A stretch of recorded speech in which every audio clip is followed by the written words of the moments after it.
Bom dia, amados. Paz do Senhor. Satisfação estar aqui com vocês para esta aula online sobre a lição de número 12, Jesus, o homem perfeito. Podemos estudar a palavra de Deus tanto em casa quanto na igreja, e hoje estaremos aqui, viu, Elber, estudando essa tão importante lição, falando sobre Jesus, o homem perfeito. Historicamente, já foi provada a existência de Jesus quanto o Jesus histórico. Hoje, nós estamos numa data que é a data justamente que é a data pós-Jesus, né, o nascimento dele. Estaremos estudando essa importante lição.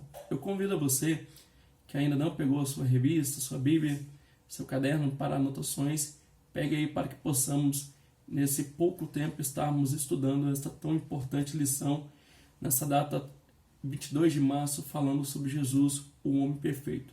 Estudamos várias lições passadas, muito interessante.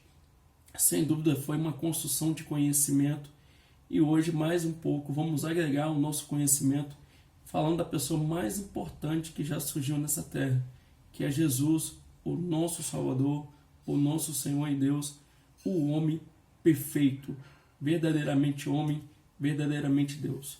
Nesta aula a nossa ideia é justamente entender, expor sobre a divindade de Jesus, porque tanto homem quanto Deus ele é. Então estaremos explicando também a sua humanidade, a humanidade de Jesus, e vendo também a sua perfeição. Você pode conferir aí na sua Bíblia, em Lucas, Evangelho de São Lucas, capítulo 2, versículo 40 ao 52, que fala sobre o nascimento dele, como que ele crescia, né? Ele crescia e se fortalecia, cheio de sabedoria, cheio de graça de Deus, e ele teve a sua infância, ele teve a sua juventude, ele teve toda a sua vida como qualquer outro ser humano aqui na Terra, onde muito estudamos. A nossa verdade prática, você pode conferir aí na sua revista, ela fala que Jesus, verdadeiramente homem e verdadeiramente Deus, é o nosso Senhor.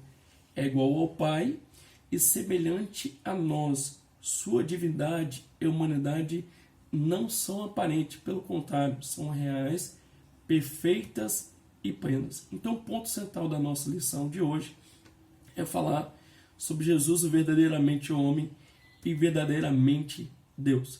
Teremos 3 tópicos. Primeiro tópico falando sobre Jesus, verdadeiro Deus. Aí vamos englobar a sua eternidade enquanto Pai, seus atributos, grandezas, perfeições. Também que ele se esvaziou-se da sua glória, mas não da sua divindade. No segundo tópico veremos sobre Jesus, verdadeiro homem, que estava no seio do Pai, que foi profetizado no Antigo Testamento, encarnado no Novo Testamento, nasceu na plenitude dos tempos, em Israel ele é apresentado ao mundo. No terceiro tópico, Jesus, o homem perfeito. A humanidade de Jesus veremos também que ele foi o último Adão, e também a sua perfeição espiritual e moral de Jesus. Até aí você já percebeu que esta aula de hoje é muito interessante e edificadora, porque não central do cristianismo. A gente percebe que a encarnação do Filho de Deus como Filho do homem é um grande mistério. Embora sendo um grande mistério, é possivelmente doutrinado e explicado pelo Novo Testamento como algo viável, ou seja, algo possível. Somente Deus para fazer algo tão grandioso por nós. Sendo Deus, ele vai ser apresentado conforme as Escrituras mesmo colocam, tanto Deus como o homem. Nele, as duas naturezas estavam bem harmonizadas, bem perfeitamente colocadas. É algo glorioso, né, que a gente percebe nesta lição.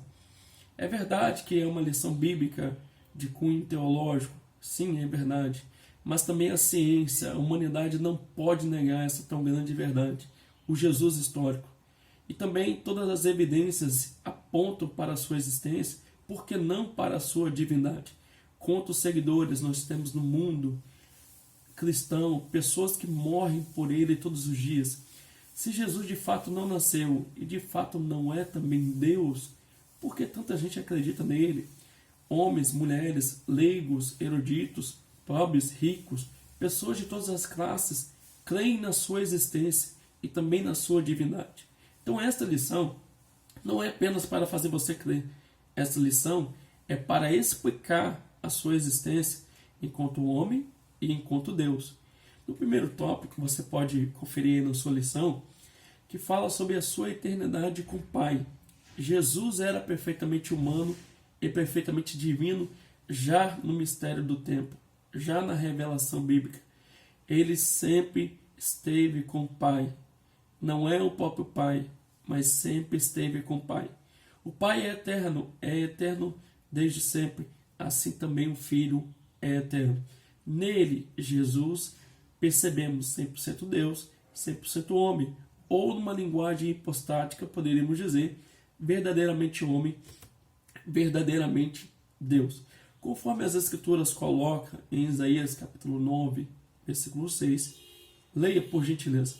Você percebe que o Senhor Jesus é o unigênito de Deus. E somente com o Pai, Ele é a própria eternidade. Antes da sua encarnação, Ele estava no Pai.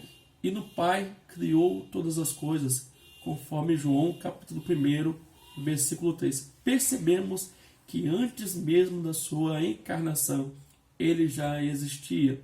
E conforme o evangelista João, que escreve o 4º evangelho, para provar, para falar sobre a divindade dele, já mostra que ele estava com o Pai e criou todas as coisas. O segundo ponto, o primeiro tópico, fala dos seus atributos, grandezas e perfeições. Como conhecemos alguém ou como podemos classificar alguém? É a partir dos seus atributos, das suas características, das suas qualidades. Como temos certeza que Jesus também é Deus? Pelas evidências bíblicas. Uma delas está no Antigo Testamento. Também temos evidência no Novo Testamento. Mas não é só isso. Todo o Antigo Testamento, 39 livros, como o Novo Testamento, 27 livros, em cada livro fala da sua divindade, aponta para uma característica da sua divindade. Com tantas evidências, como não crer na sua divindade? A sua divindade é algo patente, é algo óbvio, a sua divindade é algo que não há como recusar, que é tão real e verdade como nós, que aqui estamos assistindo, falando, interagindo, existimos. Percebemos em João capítulo 1, versículo 4, por exemplo, que Jesus Cristo é a fonte de vida, ou seja, toda a vida que existe no mundo veio dele. Ele não é apenas a fonte, ele é a própria vida. Nele temos vida e nele existimos, conforme João capítulo 5, versículo 16, e Hebreus capítulo 7, versículo 16. Também em Hebreus, o escritor aos Hebreus vai dizer que ele é imutável, no capítulo 13, versículo 8. Ou seja, ele não muda. Embora no Novo Testamento ele tomou uma forma humana, se encarnou, isso não mudou quem ele é. Ou seja, ele é imutável.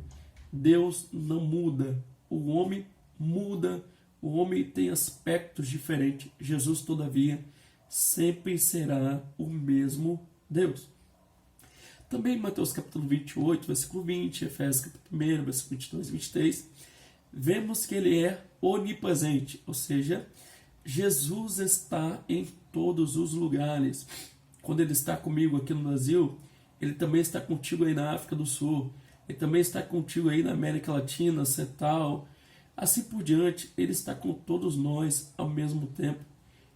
Não há limitação para a sua presença. Quando você chega na casa dele, ele lá já está. Também ele está na sua casa, ele está no seu trabalho.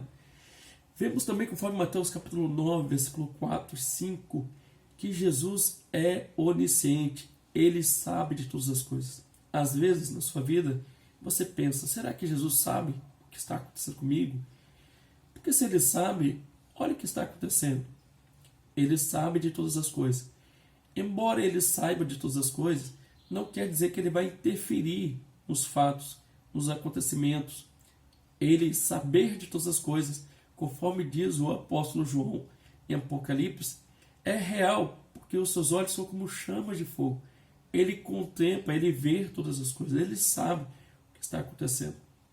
E o melhor ainda, muitas vezes você se pergunta, ele como verdadeiramente homem, ele poderia fazer algo por mim? Lógico que poderia. Porque conforme Mateus 28, 18, Apocalipse 1, 8, diz que ele é onipotente. Onipotente quer dizer que ele é todo-poderoso. Ele tem todo o poder nos céus e na terra. Olha que coisa interessante. Há 3 atributos sobre Jesus que nenhum outro homem nessa terra teve ou terá, que são onisciência, onipresença e onipotência. São atributos intransferíveis, atributos de Deus. Há atributos em Jesus que eu, como homem, também tenho, mas atributos intransferíveis, que são onipresença, onipotência e onisciência, somente Jesus tem. Ou seja, isso o difere de nós. Embora Jesus seja semelhante a nós, ele é especial, porque ele é verdadeiramente Deus. Embora sendo Deus, Filipenses capítulo 2, versículo 5 a 11, abre aí, por favor. Leia.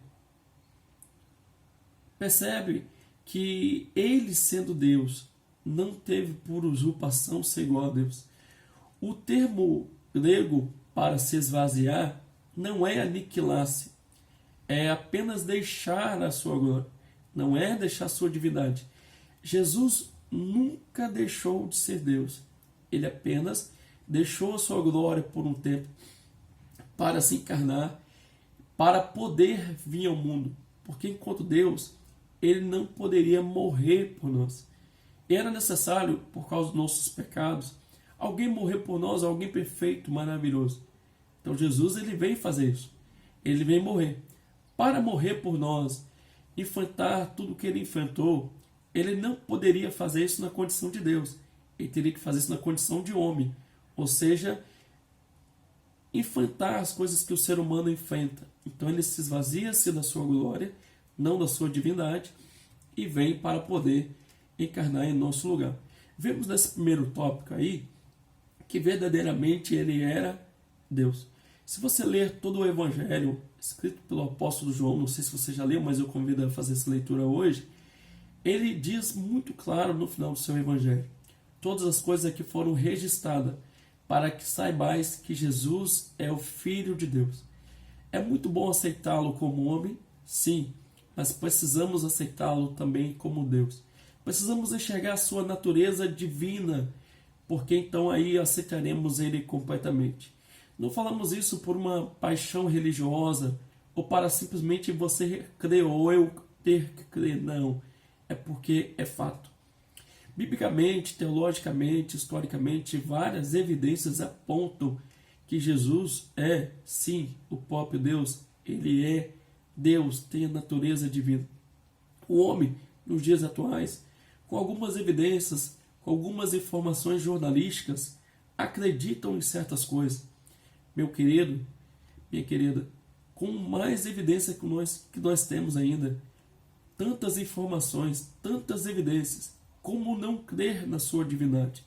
Ainda mais se você hoje parar um pouco e permitir se aproximar-se mais dele, você vai conhecê-lo experimentalmente e saberás que ele de fato é o Filho de Deus. Os discípulos no caminho de Emaús, por exemplo, estavam caminhando e de repente se deparam com alguém achando que era um homem, mas percebe que após Jesus se apartar, eles dizem: o nosso coração ardia, verdadeiramente era Jesus conosco. A teoria, os estudos vão mostrar claramente a divindade de Jesus, mas ainda a vivência experimental com ele. Então o exercício que eu sugiro para você aí neste momento a fazer é buscá-lo fervorosamente, a sua existência enquanto ser divino, enquanto o próprio Deus. Maravilhoso e mistério é para nós que, ao mesmo tempo que nele estava a plenitude divina, ele é o próprio Deus, também vemos que nele, aqui na terra, estava o verdadeiro homem. Os gnósticos e outros mais querem negar que Jesus foi também homem, porque a matéria é má, o corpo é mau. Na verdade, o corpo é bom. Deus, talvez o apóstolo Paulo vai dizer que o corpo nosso é o templo do Espírito Santo. Deus habita em nós, o corpo é bom. O que não é bom é a natureza pecaminosa que está no homem, a natureza carnal, que a gente chama também de carne, por meio dos termos bíblicos e teológicos. Jesus, então, ele veio como o segundo Adão, o homem sem pecado, o homem perfeito. E antes da sua encarnação, como já foi dito, ele estava junto ao Pai. João capítulo 1, versículo 1 ao 3. Leia, por gentileza. Leia, por gentileza. Lá está escrito que todas as coisas foram feitas por meio dele, porque o Verbo estava com Deus e o Verbo era o próprio Deus. O verbo aí está se referindo à palavra encarnada. A palavra encarnada é o próprio Jesus. Por que digo isso? Porque as Escrituras não podem ser estudadas isoladamente, um versículo, um capítulo, não. Tem que ser escrito, tem que ser estudado na sua plenitude, ou seja, toda a Bíblia tem que justificar, tem que confirmar aquela doutrina. E as Escrituras vão confirmar isso, sem dúvida, que Jesus é e era e é o próprio Deus. Então ele veio, se encarnou-se por nós, e antes disso ele estava junto ao Pai. Interessante que os judeus, eles não foram pegos de surpresa. Embora não tendo aceitado Jesus como Salvador, como Deus, eles não podiam negar aquilo que estava nas Escrituras. Na lei mosaica, nos profetas, nos escritos, nos livros poéticos, em todos os livros do Antigo Testamento, 39 livros que são divididos em 5 partes, dependendo do seu estudo teológico, em 4 partes, apontava para Jesus. De repente você vai me dizer, poxa, eu li e não percebi assim claramente que apontava para Jesus. É porque é o que nós chamamos de tipologia, tipos de Cristo. Determinadas situações, acontecimentos, profeticamente estavam falando de Jesus. Como sabemos que isso é fato? Que o Antigo Testamento falava sobre ele que haveria de vir. O Novo Testamento confirma que ele veio. E justamente aquilo que fala acerca do que viria, quando você olha no Novo, você percebe que o texto estava falando do próprio Cristo. Os estudiosos, os eruditos, eles são de comum acordo que se apontava para Jesus. Então o Antigo Testamento apontava para o Messias que haveria de vir. E os homens, nos dias de Jesus, aguardavam a vinda de Jesus. Eles só apenas esqueceram de um detalhe, que o Antigo Testamento não deixa claro que ele viria montado em um cavalo de guerra, viria com toda a pomposidade, não.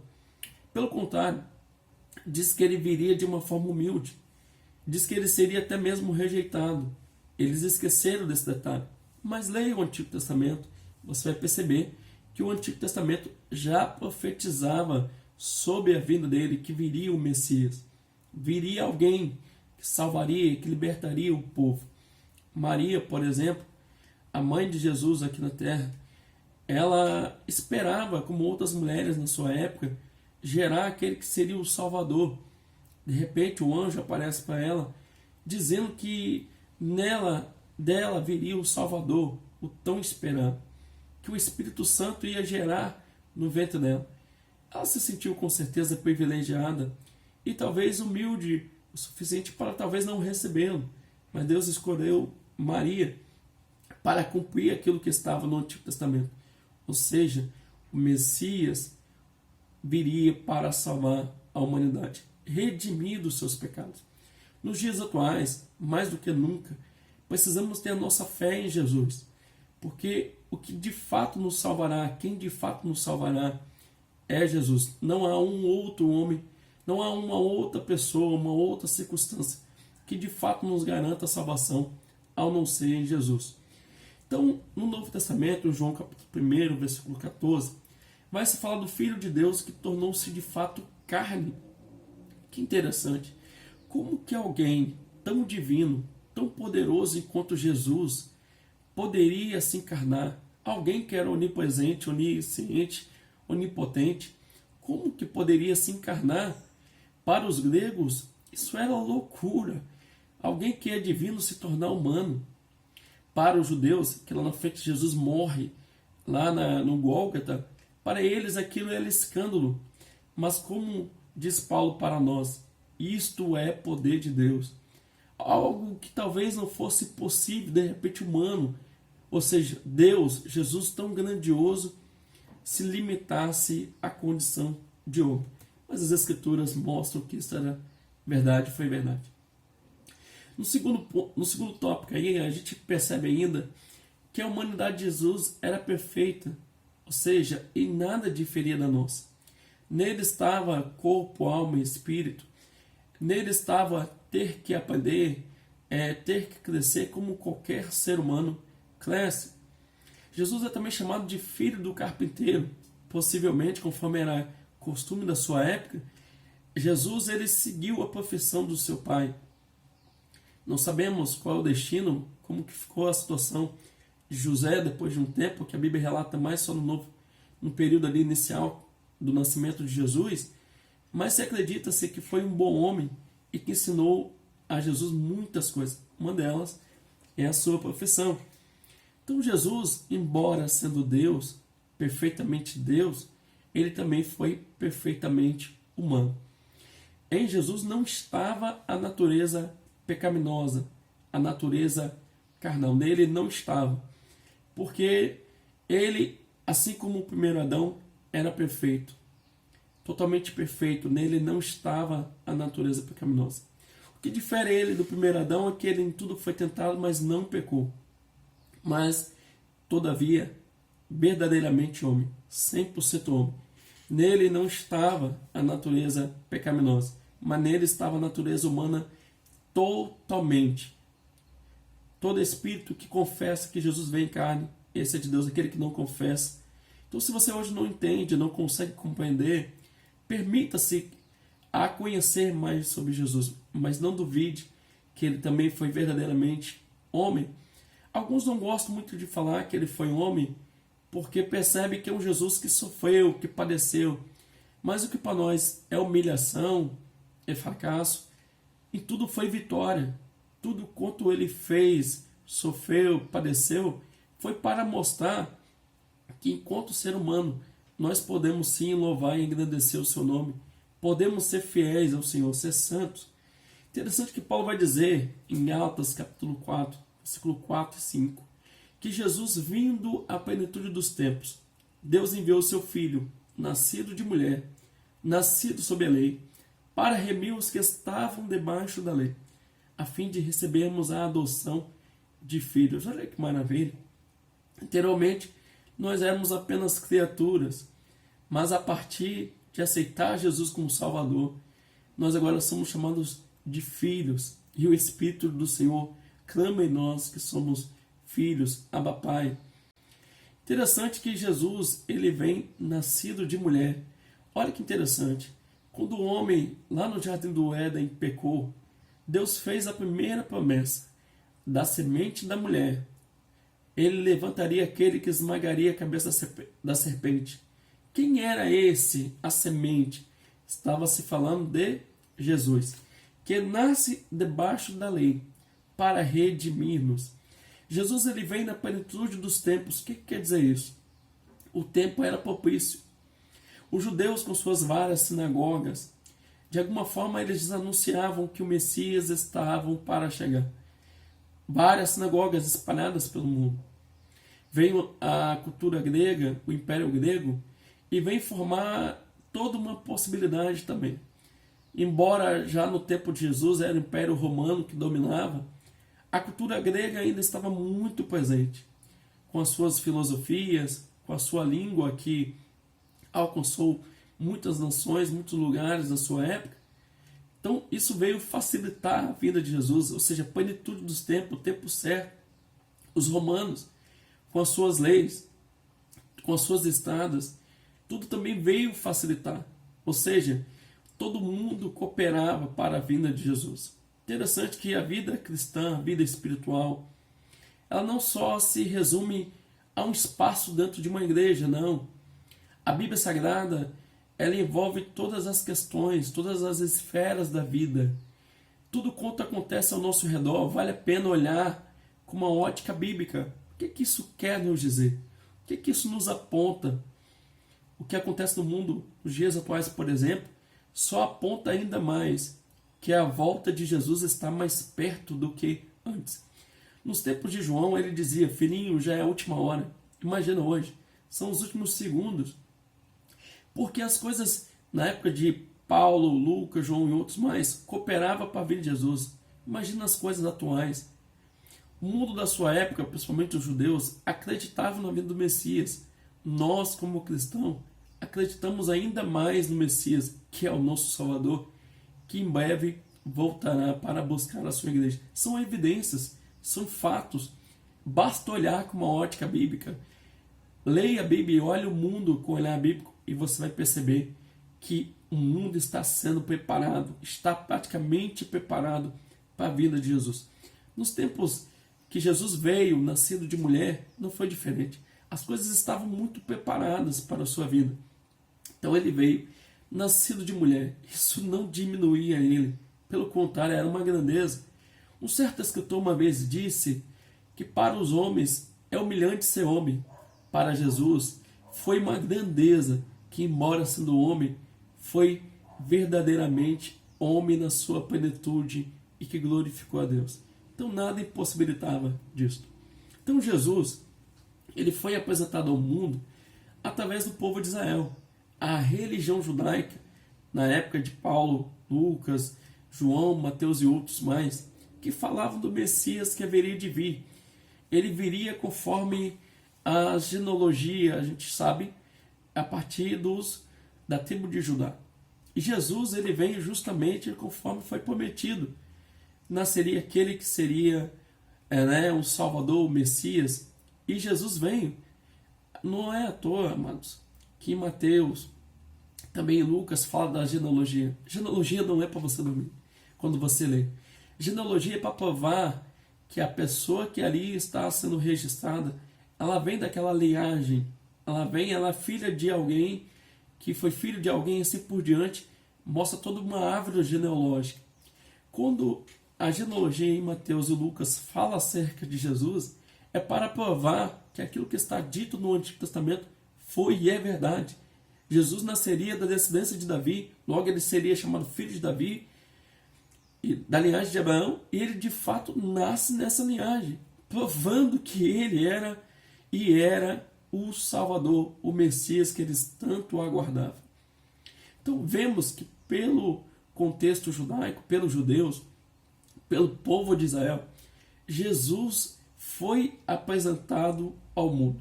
Nem todos os judeus na sua época o reconheceram como Messias, como Salvador, até porque eles olhavam para Jesus como um deles.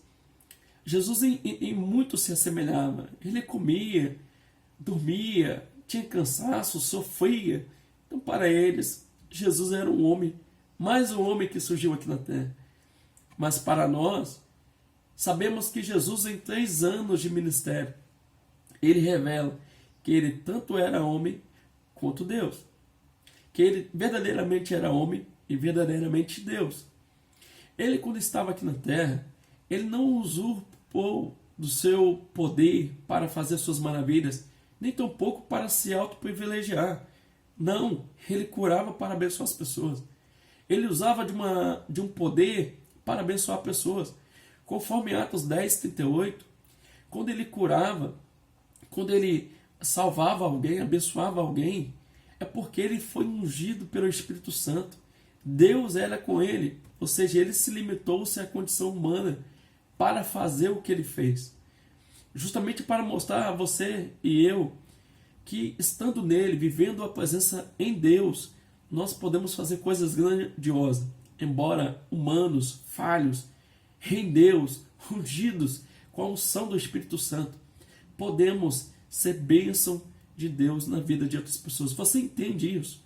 Que você é um canal de Deus, é uma bênção de Deus na vida de outras pessoas. Quando Deus é com você, quando você está ungido pelo Espírito Santo.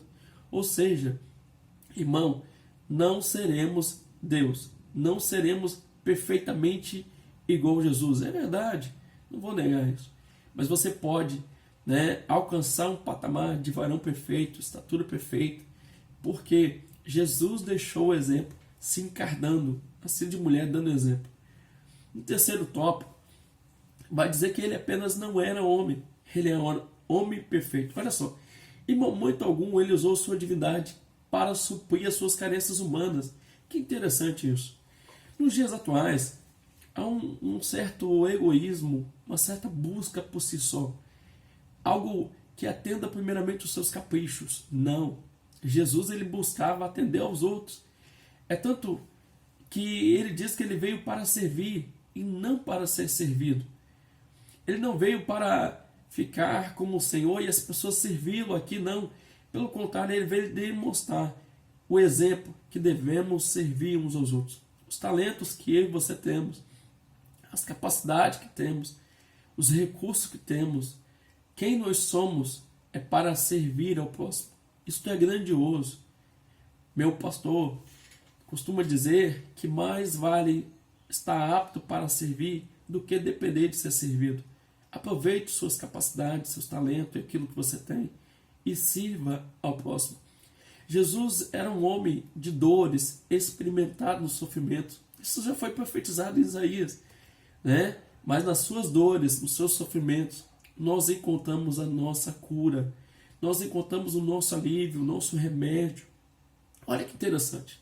O primeiro Adão estava no Éden, tudo perfeito, tudo maravilhoso. Não tinha por que o homem pecar, falhar ou que reclamar. Estava no Éden, no jardim do Éden.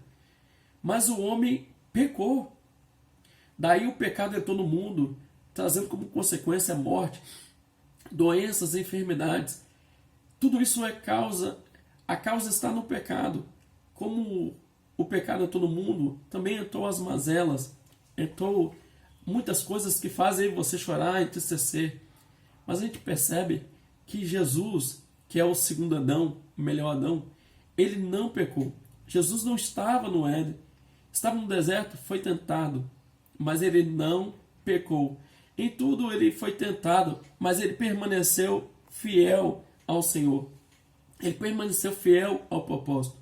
Foi em vários momentos oferecidos algo a ele para que ele pudesse negar, para que ele pudesse rejeitar a sua obra. Mas não, ele ficou fiel. Ele não deixou se levar. Vemos nele que ele era perfeitamente correto em tudo. Os homens vieram para tentar achar algo, alguma falha em Jesus, mas não conseguiam encontrar qualquer falha nele. Não conseguiam. Tentaram pela lei mosaica, lei judaica, tentaram pela lei romana, e nada ele falhava. É tão verdade isso, que quando ele foi entregue para ser crucificado, não acharam nele o que crucificar. Jesus foi crucificado, foi por causa do desejo dos homens, não porque ele era falho. Ele era perfeito, nenhum dolo, nenhuma falha achava-se nele. Mas isto porque, como diz as Escrituras, ele buscava essa perfeição. Ele foi fiel aos seus princípios, ao seu caráter. O homem e a mulher hoje, que anda no Espírito, não dará lugar ao pecado, não dará lugar ao diabo. Jesus está nos ensinando a como ser santo. Não é apenas uma teoria para dizer que ele foi perfeito, não. É para dizer para você e eu que devemos viver no caminho da santidade. Viver em comunhão com Deus, conforme Gálatas. Viver com Ele em comunhão, conforme 1 João. Nos ensina que nós podemos sim ser santos para agradar a Ele. Para que quando os homens olharem para nós, vejam o sal e luz. Para quando os homens olharem para nós, vermos irrepreensíveis, para que possa o nome de Deus ser glorificado. Olha que maravilha. Então Jesus, ele estava sujeito a todas as coisas aqui na terra. Embora sujeito, ele não pecou. Embora ele fosse semelhante a nós em tudo, ele não falhou. Em tudo vemos a sua perfeição. Nele não estava a natureza pecaminosa. Ele também não pecou, não caiu, não foi falho. Então, amados, para concluir esse momento de reflexão, de aula de escola dominical, acreditando nesta verdade, que Jesus é verdadeiramente homem, verdadeiramente Deus, podemos se achegar a Ele com confiança, para que quando estivermos em situações complicadas, para que quando estivermos ansiosos, ele venha nos acalmar. Jesus ele não existe para atender os nossos caprichos, para que venha nos servir. Ele é o Senhor. Ele é Deus, o próprio Deus. As Escrituras não vêm para mostrar só a grandeza dele, vêm para mostrar que na grandeza dele ele socorre o homem. Vem mostrar que na grandeza dele ele nos deu o exemplo do que podemos fazer, se achar fiel para glorificar ele. Que é maravilhoso, que foi prometido no Antigo Testamento e se cumpriu, ele veio. E da mesma forma, ele disse, voltarei. Ele há de voltar. Então, nesse momento, cabe-nos olhar para o exemplo de Jesus e conforme diz o apóstolo do amor, o apóstolo João, que aquele que diz que está nele, andar como ele andou. Pense no seu lugar o que faria Jesus.